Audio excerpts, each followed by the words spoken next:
When it comes to sustainability, green, ESG, all the different labels, I know that solar panels were invented in 1954, even before you were born, Prashant. And the electric wind turbine was invented in 1887 in Scotland, before I was born.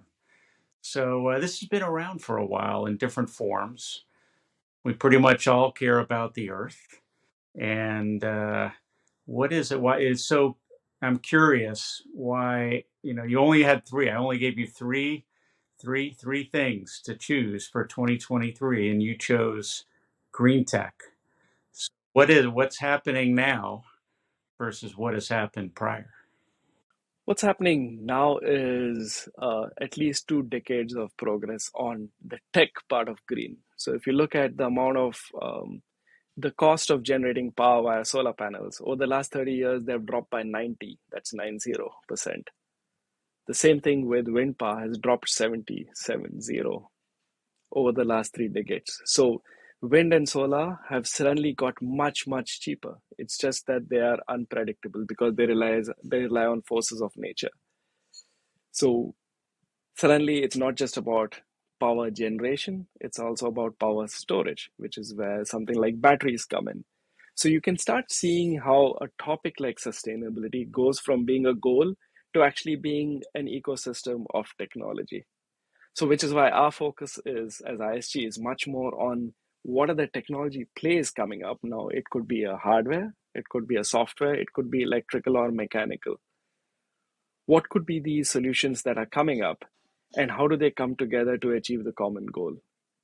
So the common goal could be selling green tech. Another common goal could be creating circular economies. There's a lot of money to be made in recycling. We spoke about this example of batteries having 3 lives. Who takes care of life 2 and life 3 in the 3 lives? What happens when batteries have to change boundaries? Could you buy a battery in Netherlands and then recycle it in Germany? Try doing that.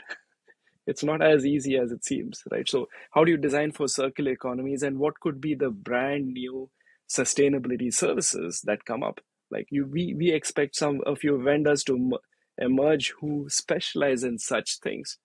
So, and you know about this, Paul, we are starting our own sustainability services North Star. It's at the moment focused on scope 1 and scope 2, not so much scope 3, to see what are these new services that will be bought and sold. This could also go in the direction of design for recycling, green infrastructure. We don't expect any spending to stop on this area, which is why we're tracking it. Or on the design for recycling, I've heard the term cradle to cradle. I like that. I like But if you're a Global 2000 client and your main focus isn't so much to sell green tech services, but you know that there's a burst of small and large organizations out there, and meanwhile, pressure from shareholders, pressure from employees is to do all that you can for the cause. So you need to engage with this ecosystem. How do you do it as a Global 2000 organization? It must be overwhelming to figure out with all that's happening in green tech. How do you harness the power or pick and choose from a set of priorities to figure out how to develop the right path in 2023 for green tech? I think as a community, we need new muscles. We are so used to architecting and designing. I'm not sure these verbs are going to help us going forward. We need to be listening more. So instead of trying to think what should we architect and what should we design, we should start listening for conversations within our own industry value chains. So if you're a retail firm, what's happening in third-party logistics? What's happening on the CPG area?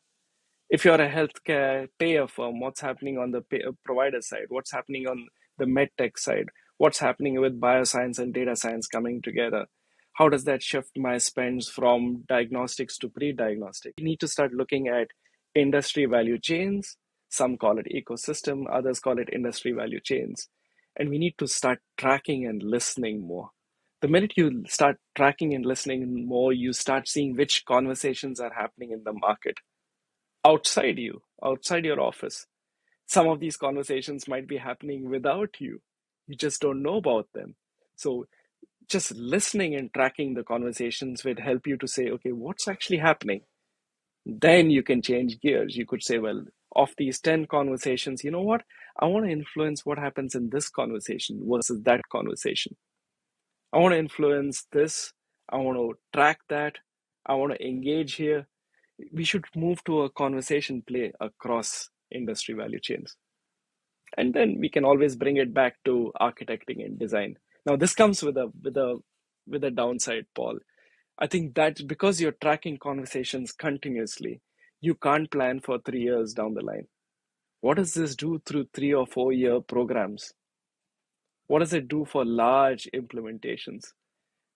That's where I think we should start going from capital A agile to small a agile, right?